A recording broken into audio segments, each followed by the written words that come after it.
D'aujourd'hui, le Conseil des ministres réuni sous la présidence du président de la République, Mohamed Ould Abdelaziz, a examiné et approuvé les projets de décret suivants.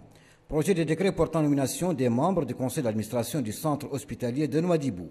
Projet de décret portant modification de certaines dispositions du décret numéro 2006-126 PM du 04 décembre 2006 portant statut des enseignants-chercheurs universitaires et hospitalo-universitaires. Le présent projet de décret régularise la charge d'enseignement actuelle obligatoire pour les enseignants-chercheurs universitaires et hospitalo-universitaires fixée à 6 heures par semaine, tout en proposant un ajout de 2 heures additionnelles, soit au total 8 heures par semaine, équivalent cours. Cette modification permettra aux institutions de l'enseignement supérieur d'améliorer le manquement de leurs ressources humaines, contribuant ainsi à résorber les déficits en matière d'accomplissement du volume horaire requis pour la formation. Projet de décret portant modification et abrogation de certaines dispositions du décret 2636 PM du 11 décembre 2006 portant statut particulier du corps des enseignants technologues.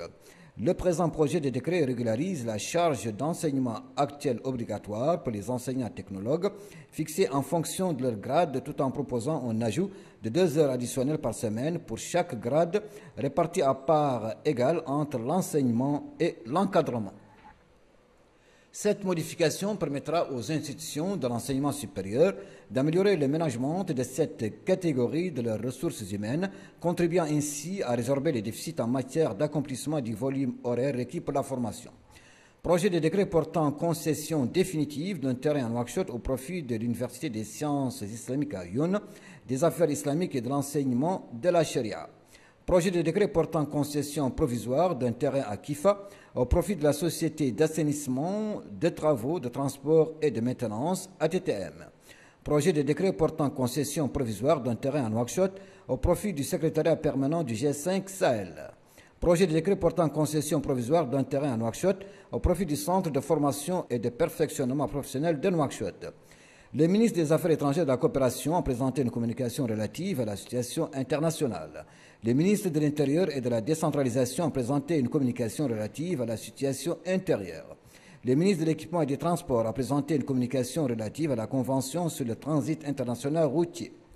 Cette communication expose les avantages de l'adhésion à la convention douanière actuelle sur le transport international des marchandises sous couvert des carnets, la convention TIR 1975 propose des dispositions à prendre pour que cette convention puisse être ratifiée et appliquée.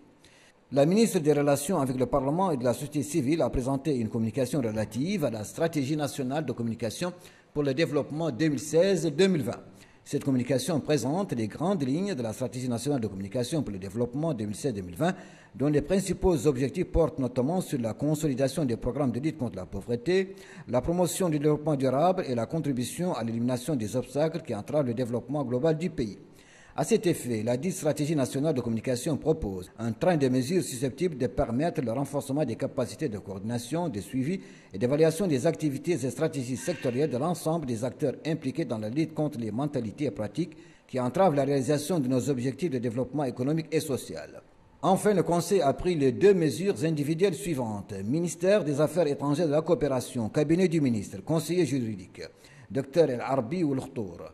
Administration centrale, direction du protocole, directeur adjoint Ali Ould Mohamed.